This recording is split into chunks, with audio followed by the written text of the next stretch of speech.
ওয়াকফ করা ব্যবসার লভ্যাংশ ইসলামে কাদের পেছনে ব্যয় করা হয়, এই বিষয়টা যদি একটু ক্লিয়ার জি, বলেন। আপনাকে ধন্যবাদ। আপনি চমৎকার প্রশ্ন করেছেন যে ওয়াকফ করা সম্পত্তির যে লভ্যাংশটা এটা কোথায় কোথায় ব্যয় করা যায়, তাই তো? এখন সরাসরি দেখবেন প্রশ্ন উত্তর ভিত্তিক অনুষ্ঠান ইসলামী সমাধান, সৌজন্যে NCC bank, powered by NCC Islamic. NCC bank কার্ডে এই রমজানে শপিং, ডাইনিং ও ট্রাভেলিং এ পাচ্ছেন আকর্ষণীয় ক্যাশব্যাক এবং সেভিংস অফার। এনসিসি ব্যাংক, আপনার সাথেই সব সময়।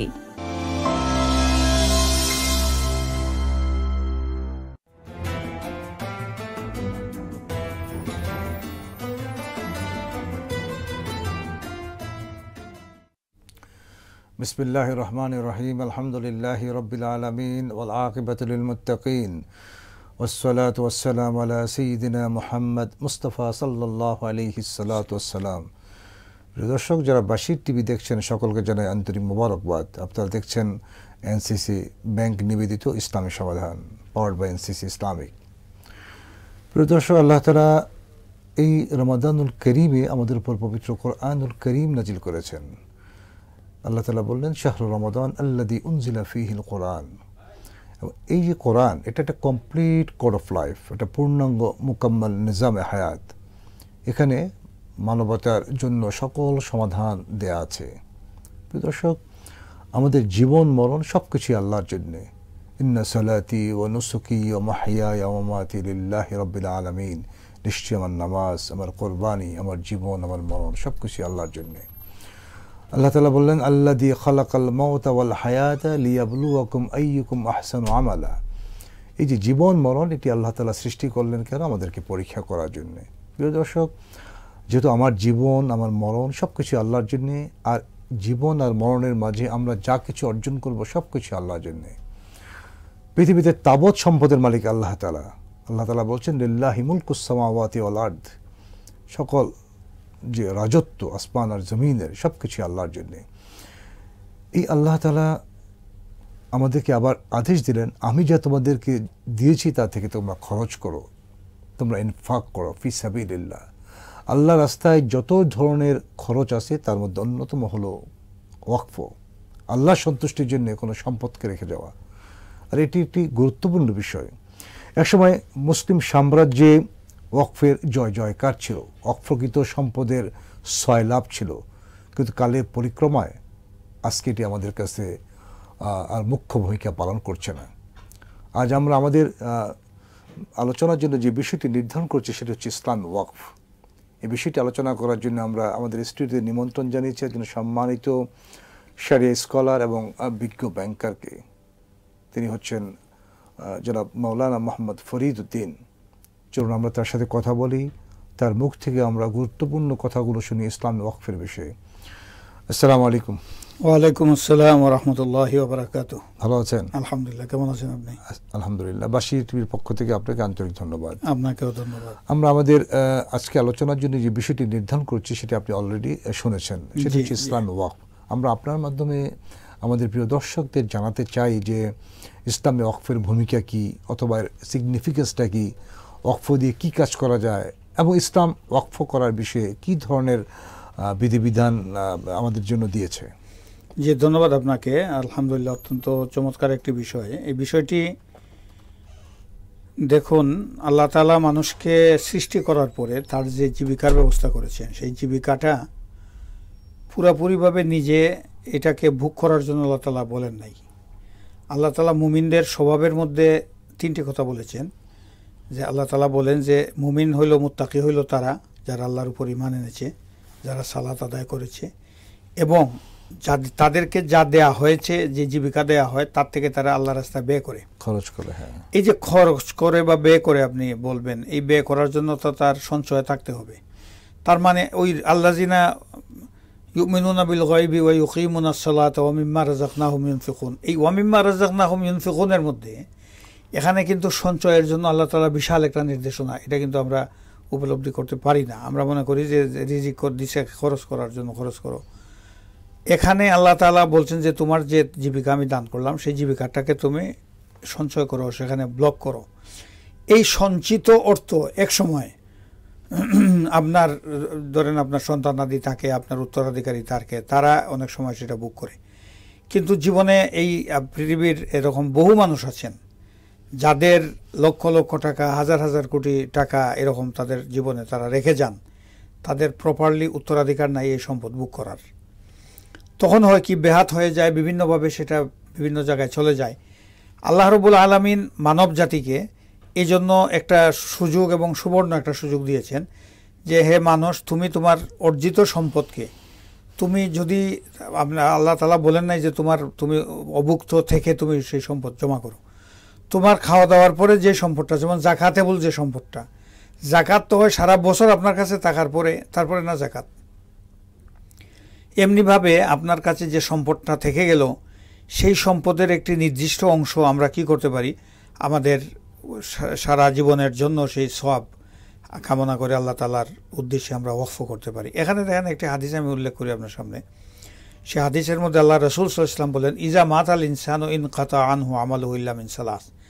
মানুষ যখন মরে যায়, সর্বশেষ ওই জানাজার খাটিয়া, কুদাল, খন্তা দাফন করার পরে যা লোকজন যা আসে, এরপরে কিন্তু তার কাছে আর কিছু যায় না, একদম টোটালি অফ হয়ে যায়। আল্লাহ রাসূল সাল্লাল্লাহু আলাইহি সাল্লাম বললেন যে না, এখানে তিনটি বিষয় আছে অত্যন্ত গুরুত্বপূর্ণ, সেটা ওয়াকফ হবে না, সেটা স্টপ হবে না। কি হয়? তো তিনটি বিষয় তার থাকে। একটি হইল যে সাদাকাতুন জারিয়া, এটা হচ্ছে কন্টিনিউইং চ্যারিটি। কন্টিনিউইং চ্যারিটি কি? আপনি 100 টাকা আল্লাহর রাস্তায় একজন ফকির অথবা একজন মিসকিনকে দান করলেন, এই 100 টাকা খাওয়ার পরে কিন্তু তার শেষ হয়ে গেল আপনার সদকা। আপনি যদি একটা টিউবওয়েল তৈরি করে দেন একটা গ্রামে, এটা কিন্তু টিউবওয়েল যতদিন চলবে, যতদিন ভালো থাকবে, এতদিন এখান থেকে যারা পানি পান করবে, যত মানুষ উপকৃত হবে, তারা কিন্তু মানুষ উপকৃত হবে। টিউবওয়েলের থেকে কিন্তু পশু পাখিরাও পানি খায়। বলে যে এইটারও সব আপনি আপনার আমলনামায় পাবেন। একটা বড়ই গাছ আপনি লাগালেন, সেই গাছের থেকে যেটা আপনার সেই পাখিরা যে ফুল ফল খায়, সেটারও সব আপনি পাবেন। তার মানে হলো সদকায়ে জারিয়া, এইটা কন্টিনিউইং চ্যারিটি, এটা কিয়ামত পর্যন্ত আল্লাহর পক্ষ থেকে এটার সদকার সব আপনি পেতে থাকবেন। 2 নম্বর হচ্ছে কোনো সন্তান, ওয়ালাদুন সালিহ ইয়াদউ লাহু, আপনি যদি কোনো সন্তান, সুসন্তান রেখে যান যে আপনার জন্য হাত উঠিয়ে আল্লাহর কাছে দোয়া করবে, রব্বির হামহুমা কামা রাব্বায়ানি সাগীরা, আল্লাহ আমার মাতা পিতাকে আমাকে যেভাবে তারা লালন পালন করেছেন, আদর যত্ন করেছেন, সেভাবে আপনি তাদেরকে মাফ করে দিন, তাদেরকে আদর যত্ন, কবরের মধ্যে তাদেরকে ভাবে দেখুন। এটা 2 নম্বর। 3 নম্বর হচ্ছে আপনি যদি কোনো নেকি, ভালো আপনার ইলমুন ইউনতাফাউ বিহি, এমন কোনো জ্ঞান আপনি বিতরণ করে যান, আপনি একজন বড় স্কলার, শরীর স্কলার অথবা সাধারণ জ্ঞানী। আমি আপনাকে বলি যে আপনার এই একজন রেলওয়ের একজন বড় কর্মকর্তা, তিনি আল্লাহ তাআলা পবিত্র কোরআনের উপরে গ্রেট আফ্রিকান স্কলার একজন ডক্টর, যিনি ডক্টর জাকির নায়েকের উস্তাদ, সেই আহমদ দিদাতের একটি গ্রন্থর বাংলা অনুবাদ করেছেন। আমি তো পড়ে অবাক, সেখানে তিনি 19 এর কৃতিত্ব, 19 আলাইহা, 19 ব্যাখ্যা এত চমৎকারভাবে করেছেন। আমি এই ধরনের গ্রন্থ একজন সাধারণ, একজন জেনারেল শিক্ষিত মানুষ, তিনি অনুবাদ করে যেভাবে নিয়েছেন, এই বই যারা পড়বে কিয়ামত পর্যন্ত যতদিন পড়বে অতদিন উনি এটার সওয়াব পেতে থাকবেন। এই ধরনের বই তো ডেফিনেটলি নলেজ, বেশক নলেজ, এই ধরনের নলেজ শেয়ারিং যাদের মাধ্যমে হয়, আপনি আপনার ছাত্রদেরকে নলেজ দিলেন, আপনার কাছে ছাত্র শুধু না, আপনার কাছে একজন হযরতে আলী কারামাল্লাহু ওয়াজহাহু একজন এক মুসিকে দেখে দাঁড়ায় গেলেন। সাহাবারা, তার অনুসারীরা জিজ্ঞেস করল, আমিরুল মুমিনিন আপনি এই মুসিকে দেখে দাঁড়ায় গেলেন? বললো যে তার কাছ থেকে আমি একটা বিষয় শিখেছি। কি শিখেছি? কুকুর বালিগ হয় কখন? বলে যে ডান পা যখন উঁচু করে সে প্রস্রাব করে, তখন ধরে নিতে হবে যে কুকুরটি বালিগ হয়েছে। এই কথাটি তিনি শিখেছেন, তাকে তার উস্তাদের সম্মান দিয়েছেন তিনি। এবং হযরত আলী রাদিয়াল্লাহু তাআলা আনহু একটা কথা বলতেন, বা তার একটা আছে, শের আছে, লাইসাল ইয়াতীম মান কদ মাতা ওয়ালিদুহু ইন্নাল ইয়াতীমা ইয়াতীমুল আকলি ওয়াল হিসাব। বেশ আপনি সুন্দরই বলেছেন। হযরত আলী কারামাল্লাহু ওয়াজহাহু, যে মাতা পিতা মারা গেল সে এতিম না। এতিম সেই ব্যক্তি যার আকল নাই আর যার কাসাব নাই। তো এই যে বিষয়গুলো হযরত আলী রাদিয়াল্লাহু আনহু থেকে আমরা যেগুলো শুনলাম, তো আমাদের ওয়াকফের বিষয়টা, এই ওয়াকফের বিষয়টা কিভাবে হচ্ছে যে এই যে একটা ধারাবাহিকভাবে আপনি যে টাকাগুলো আপনার সঞ্চিত অর্থ, সেই সঞ্চিত অর্থর যদি এমন কিছু পরিমাণ থাকে যেটা দিয়ে আপনি মানে স্থায়ীভাবে কিছু কাজ হয়, সেই কাজ করতে পারেন, ব্রিজ হতে পারে, রাস্তাঘাট। আজকে হ্যাঁ নিশ্চয়ই আপনি আজকে করবেন যে আগে কিন্তু এই ওয়াকফ হতো জমি জামা, বিভিন্ন ধরনের এসেট ইত্যাদি, মানে স্থায়ী সম্পদ ওয়াকফ হতো। এবং এটার একটা বিশাল, হযরত ওসমান রাদিয়াল্লাহু তাআলা আনহু যে মদিনা শরীফে যেতে ওয়াকফ করেছিলেন, সেই বীরে রুমা, সেই বীরে রুমার আশেপাশে এলাকা নিয়ে তো বিশাল সেই এরিয়া তার ওয়াকফ স্টেটের মাধ্যমে। একসময় তো মুসলিম বিশ্বের টোটাল ভূসম্পত্তি এবং অন্যান্য সম্পত্তির 10 থেকে 15% ছিল ওয়াকফের সম্পত্তি ছিল। এবং এটার জন্য সুবিধা হলো যে এই ওয়াকফ করার পরে আপনি কিন্তু ওয়াকফর যে উপকারিতা, সেই উপকারিতা হলো আপনি যতদিন জীবিত থাকবেন ততদিন আপনি এই ওয়াকফের থেকে যে বেনিফিট আসে আপনি নিতে পারেন।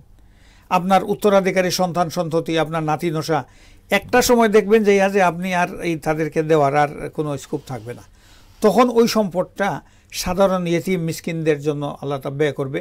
এবং ওয়াকফের জন্য সুবিধা হলো যে এই সম্পদটা কিয়ামত পর্যন্ত আল্লাহ যতদিন চাহেন ততদিন পর্যন্ত এই সম্পদটা থাকবে এবং এই সম্পদ থেকে উপকারিতাটা দেশের জনগণ। এটা হচ্ছে একটা পারপিচুয়াল ডোনেশন, স্থায়ী ডোনেশন, স্থায়ীভাবে আল্লাহর পক্ষে।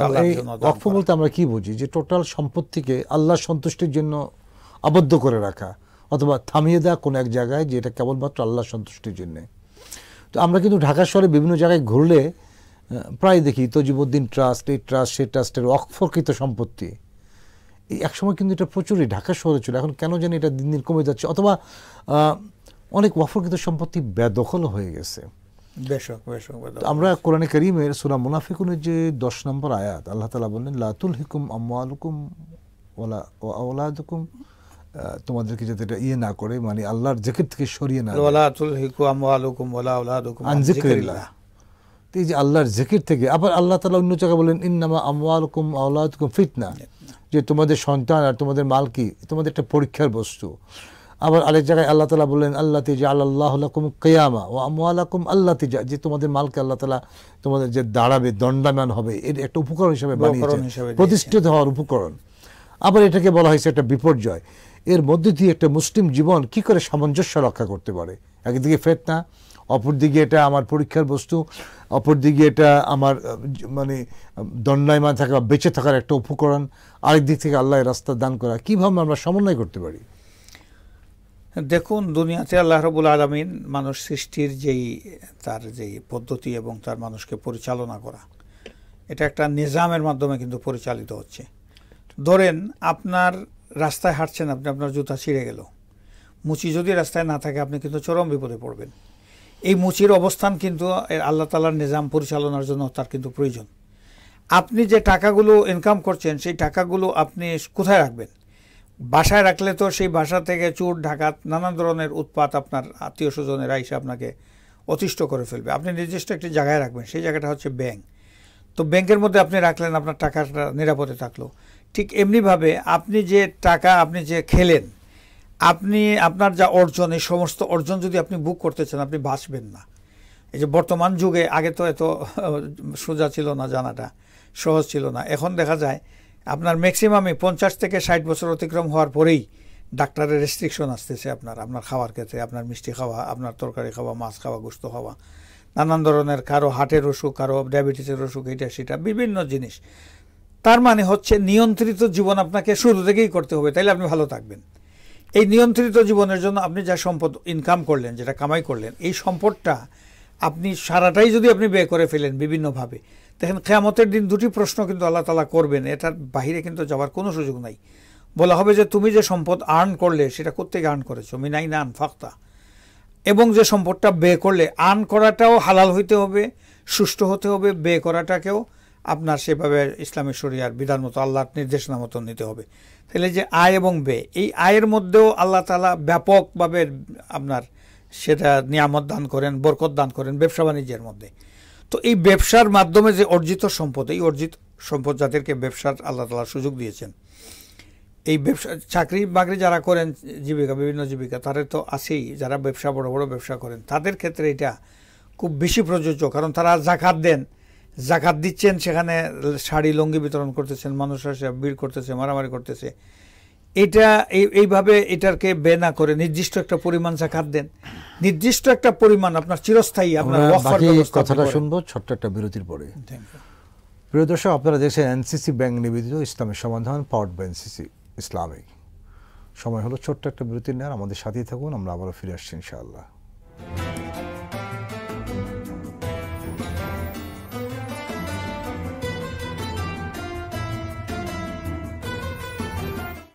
এনসিসি ব্যাংক কার্ডে এই রমজানে শপিং, ডাইনিং ও ট্রাভেলিং এ পাচ্ছেন আকর্ষণীয় ক্যাশব্যাক এবং সেভিংস অফার।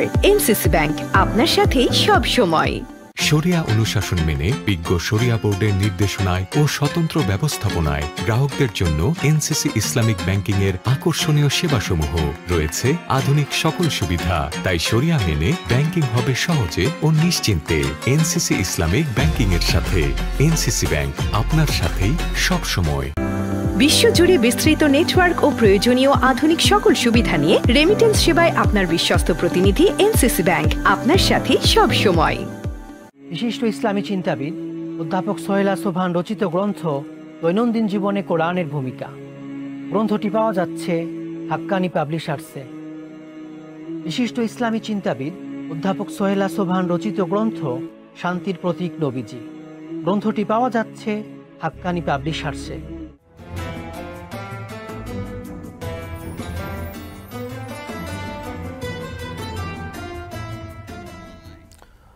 আবার আপনাদের অভিনন্দন জানাই, স্বাগত জানাই এনসিসি ব্যাংক নিবেদিত ইসলামী সমাধান অনুষ্ঠানে, পাওয়ার্ড বাই এনসিসি ইসলামিক। প্রিয় দর্শক, অত্যন্ত গুরুত্বপূর্ণ আলোচনা চলছে ইসলামী ওয়াকফের ওপর, এবং এটি একটি সার্বজনীন ব্যবস্থা ইসলাম করে দিয়েছে আমাদের কল্যাণের জন্যে। যারা ধনী তাদের কল্যাণের জন্যে, ঠিক তেমনিভাবে যারা গরিব, দরিদ্র, অসহায় তাদের কল্যাণের জন্যে।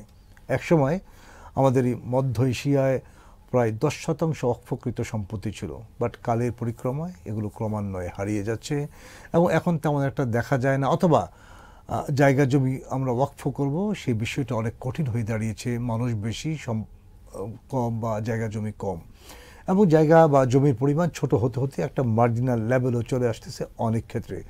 এই অবস্থায় অনেক ক্ষেত্রে আগের মতো আমরা জমি ওয়াকফ করব, ভূমি ওয়াকফ করব, এটা কঠিন হয়ে দাঁড়িয়েছে। তো এর প্রেক্ষিতে মুসলিম স্কলারগণ ক্যাশ ওয়াকফ নামক একটি দারুণ একটা পদ্ধতির প্রবর্তন করেছেন। চলুন এই সম্পর্কে আমরা জানতে চাই আমাদের সম্মানিত অতিথির কাছে। আপনি শুনতে অলরেডি পেয়েছেন যে আমরা কি আলোচনা করতে চাই।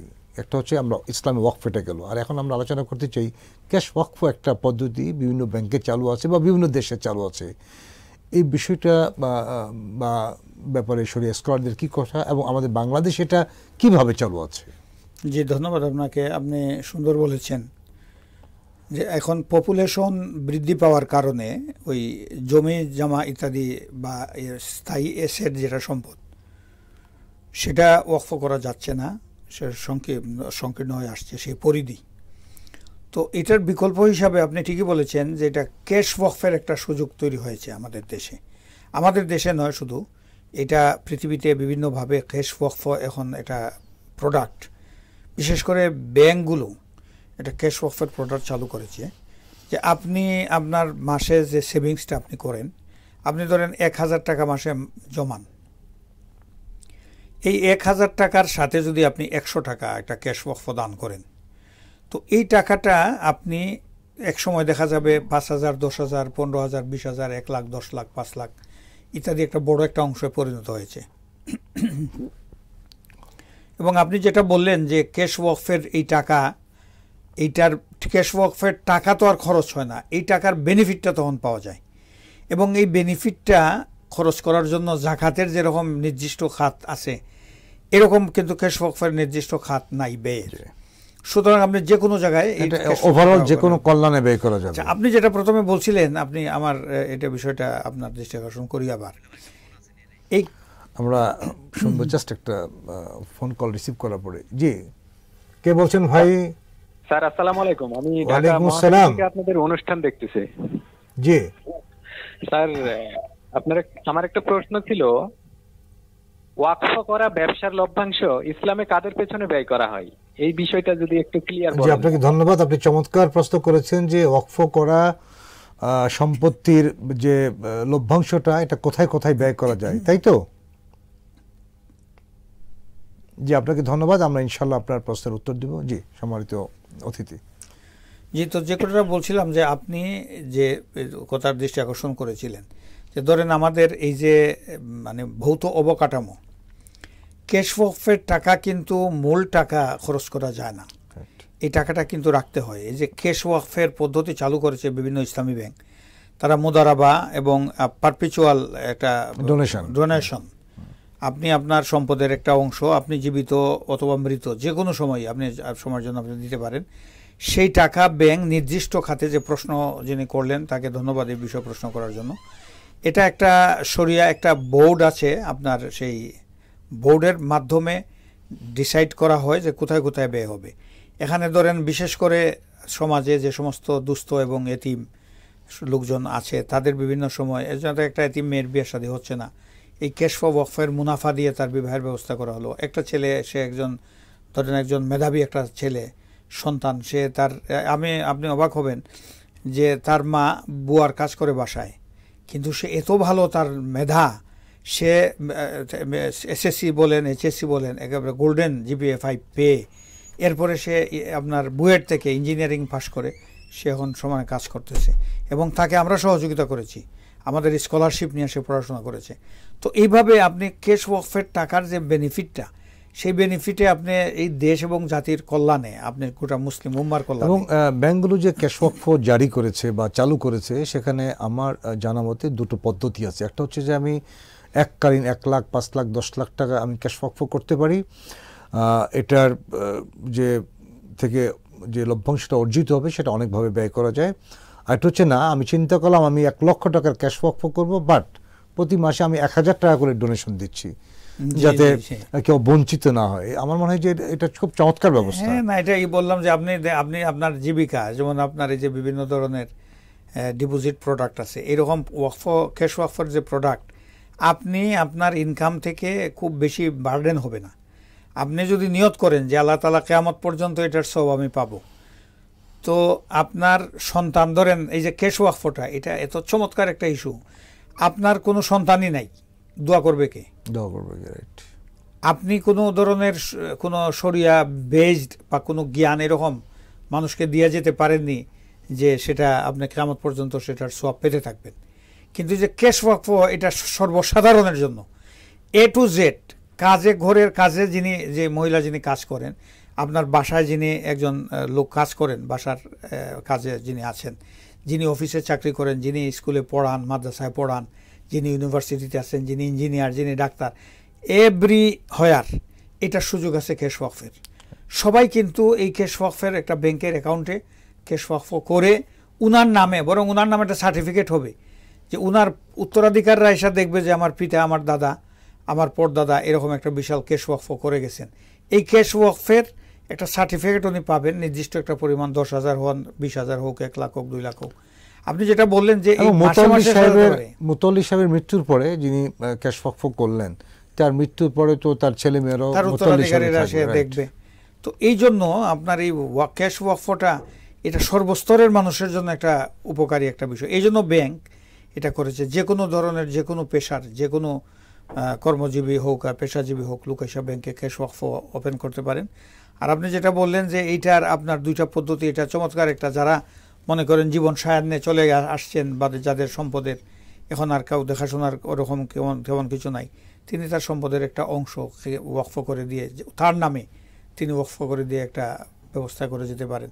আর যারা মনে করেন এটা টার্গেট করারও দরকার নাই, 1 লাখ টাকা করবো এটারও দরকার নাই, আমি আমার জীবনের যে সঞ্চয় করব তার থেকে 100 টাকা করে, 1000 টাকা করে, 1 লাখ টাকা করে আমি এই ক্যাশ ওয়াকফ দেবো, যতদিন আমি দিতে পারবো ততদিন। অথবা নির্দিষ্ট ব্যাংকের কিছু কিছু প্রোডাক্টের সীমা থাকে, অত হইলে আপনি একটা সার্টিফিকেট পাবেন। তো অত হইলে আপনার জন্য একটা সার্টিফিকেট, গোল্ডেন একটা সার্টিফিকেট আপনার জন্য হলো যে আপনি ক্যাশ ওয়াকফ অত টাকা করেছেন।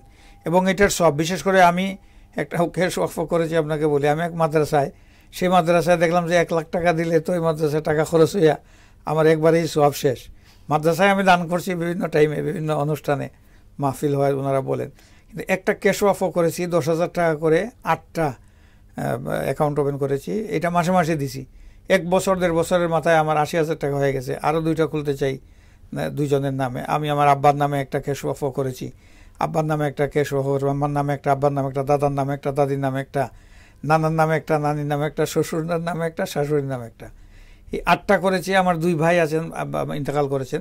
আমি চিন্তা করতেছি এই 2 ভাইয়ের নামে আরও 2টা করবো, তাহলে আমার 1 লাখ টাকা পুরা হয়। এবং এই টাকাটা ব্যাংকে আল্লাহ তাআলা যতদিন ব্যাংকে শাহজালাল ইসলামী ব্যাংকে আল্লাহ তাআলা বিদ্যমান রাখবেন ততদিন পর্যন্ত আমার এই টাকাটা থাকবে এবং এই টাকার সওয়াবটা, টাকার ইনকামটা আমার ওই মাদ্রাসায় যাবে। যদি মাদ্রাসা না থাকে, এটার কমিটি আছে, ওয়াকফ কমিটি, সেই কমিটির সদস্য যারা আছে এটা যিনি ওয়াকফ করেছেন তার দেখানো পথে সেটা ব্যয় করা, তার দেখানো পথে ব্যয় হতে পারে, কোনো সন্দেহ নাই।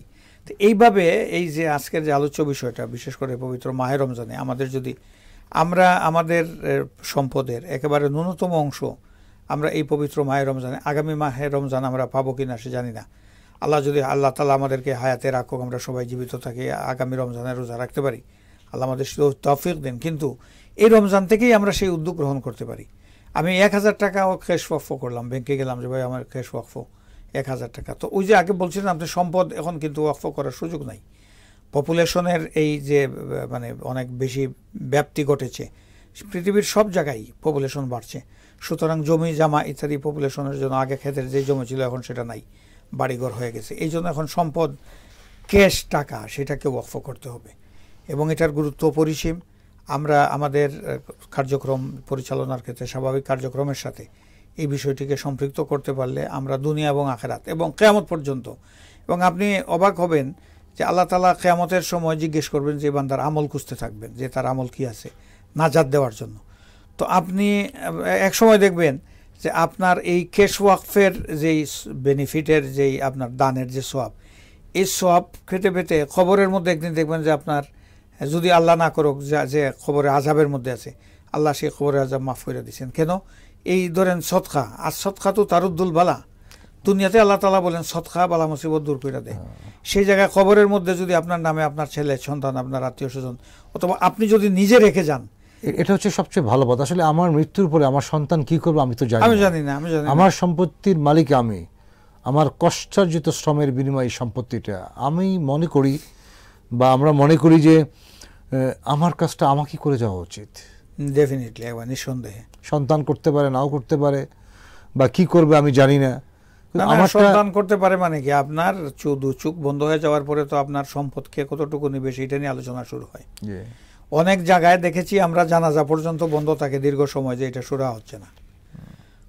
ধরেন এই ক্ষেত্রে যদি বলা হয়েছে যে সৎ সন্তান হচ্ছে এটা একটা মাধ্যম। হ্যাঁ, তখন এখন যদি বলেন আপনার 10 কোটি টাকার সম্পদ থাকে, এই 10 কোটি টাকার সম্পদ কে কতটুকু পাবে সেই আলোচনা আপনার, বরং মানুষ মারা যাওয়ার পরে শরীয়তের বিধান হচ্ছে যে তার যে ঋণ আছে সেই ঋণ পরিশোধের পরে সেটা বন্টন হবে। অনেক সময় সেই ঋণ পরিশোধ হওয়ার আগেই এটা নিয়ে বন্টন করার জন্য আপনার মারামারি, কাটাকাটি এবং দ্বন্দ্ব, সংঘাত ইত্যাদি লেগে যায়। সেই কারণে বেটার একটা অপরচুনিটি হলো যে আপনি জীবিত থাকতে আপনার কিছু সম্পদ আল্লাহর রাস্তায় আপনি ওয়াকফ করে যান। এখন আপনি এটা ট্রাস্টি করেন। বাংলাদেশে সিভিল কোর্টে অধিকাংশ মামলায় হচ্ছে জমি নিয়ে। হ্যাঁ, তো সেই কারণে আপনি যদি সেটা ওয়াকফ করে দেন, তাহলে সেই ওয়াকফটা আপনার কিয়ামত পর্যন্ত আপনার জন্য বিদ্যমান থাকবে। এবং আপনি যেটা বললাম যে আপনি আল্লাহ তাআলা খবরের মধ্যে বহু মানুষকে আল্লাহ তাআলা মুক্তি দিয়ে দেন, তার ওই আমলনামা, তার সন্তানের সেই নেক দোয়া, অথবা তার জন্য সদকা, যাকাত ইত্যাদি যা দিচ্ছে, এইটার সওয়াব তো ইনক্রিজ হতে থাকছে। এই ইনক্রিজ হইলে তিনটি জিনিসের, এই জিনিসগুলো যখন ইনক্রিজ হইতে থাকে, এক সময় ওই গুনাহটাকে অতিক্রম করে ফেলে ওই সওয়াব। যখনই এই গুনাহকে অতিক্রম করে ওই সওয়াব, তো অটোমেটিক্যালি সেই নাজাতের ওসিলা হিসেবে কাজ করে হয়ে যায়।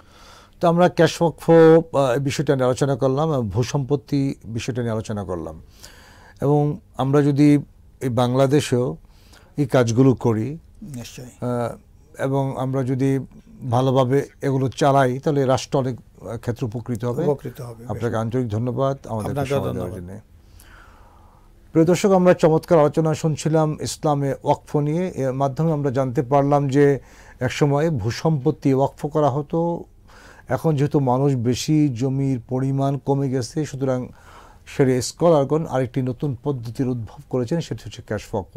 আপনি ইচ্ছা করলে আপনার টাকা এককালীন ওয়াকফ করে দিতে পারেন, অথবা মাসিক ইনস্টলমেন্টের ভিত্তিতে ওয়াকফ করে দিতে পারেন।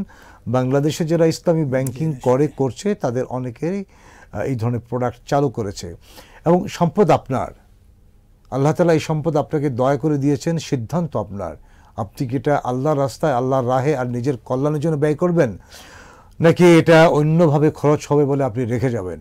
আপনার নিজের কল্যাণের চিন্তা, আপনার নিজের সম্মানের চিন্তা, আপনার পরকালীন মুক্তির ওসিলা হিসাবে কোনো কিছু করে যাওয়ার বিষয়টা আপনাকেই করতে হবে। আমার মরে যাওয়ার পরে আমার সন্তান কি করবে, সে কতটুকু ব্যয় করবে নাকি করবে না, অথবা সে কি করবে আদৌ কিন্তু আমরা কিছু জানি না। তারপরেও সৎ সন্তান রেখে যেতে হবে, সৎ চিন্তা করতে হবে, সন্তানের জন্য আমরা দোয়া করি এবং সন্তানও আমাদের জন্য দোয়া করবে। এভাবেই পৃথিবীর যে কার্যক্রম এর মধ্য দিয়ে এগুলো চলে আসছে। সুতরাং আমাদের উচিত যে সম্পত্তির মালিক আমরা, সেটা আমাদের জীবদ্দশায় তার কিয়দংশ আমরা ওয়াকফ করব, সেটা ভূমির মধ্য দিয়ে হোক অথবা ক্যাশ এর মধ্য দিয়ে হোক। আশা করি এর মধ্য দিয়ে আমরা উপকৃত হব। আর ক্যাশ ওয়াকফের পরিমাণ বা ভূসম্পত্তি ওয়াকফের পরিমাণ সমাজে যত বাড়বে, সমাজের ওয়েলফেয়ার যে অ্যাক্টিভিটিসগুলো তত বেশি করে নেওয়া যাবে। আমাদের বাংলাদেশে অনেক ধরনের ট্রাস্ট কাজ করে ওয়াকফকৃত সম্পত্তি নিয়ে, এবং এতে জাতির কল্যাণ নিশ্চিত হয়। এবং একসময় যে মুসলিম বিশ্বে প্রচুর ওয়াকফ করা হতো, মানুষ যখন বিভিন্ন জায়গায় সফরে যেত দেখতো যে সেখানে নলকূপের পানি ওয়াকফ করা আছে, অথবা আপনার ছোট ছোট ঘর ওয়াকফ করা আছে, সেখানে মুসাফিররা অপেক্ষা করে অবস্থান করবে। এর মধ্য দিয়ে আসলে আমরা যে কথাটা সবসময় বলি, মানব জাতির কল্যাণের জন্য কাজ করা, দেশের কল্যাণের জন্য কাজ করা, এগুলো ইসলামের যে পথগুলো বাতলিয়ে দেওয়া আছে, সে পথগুলো যদি আমরা বৈধভাবে হালাল ওয়েতে ফলো করার চেষ্টা করি, তবেই না মানব জীবন তার কাঙ্ক্ষিত মুক্তি খুঁজে পাবে এই দুনিয়াতে এবং আখেরাতে। প্রিয় দর্শক, আপনারা দেখছিলেন এনসিসি ব্যাংক নিবেদিত ইসলামী সমাধান, পাওয়ার্ড বাই এনসিসি ইসলামিক। আবার আপনাদের সাথে দেখা হবে নতুন কোনো বিষয় নিয়ে, সেখানেও আসবেন নতুন এক অতিথি। আমরা সে পর্যন্ত অপেক্ষায় রইলাম। আপনারা ভালো থাকুন, সুস্থ থাকুন। আল্লাহ হাফেজ। আসসালামু আলাইকুম। হাযা মা ইনদি ওয়াল ইলমু ইনদাল্লাহ ওয়া মা তাওফীকি ইল্লা বিল্লাহ।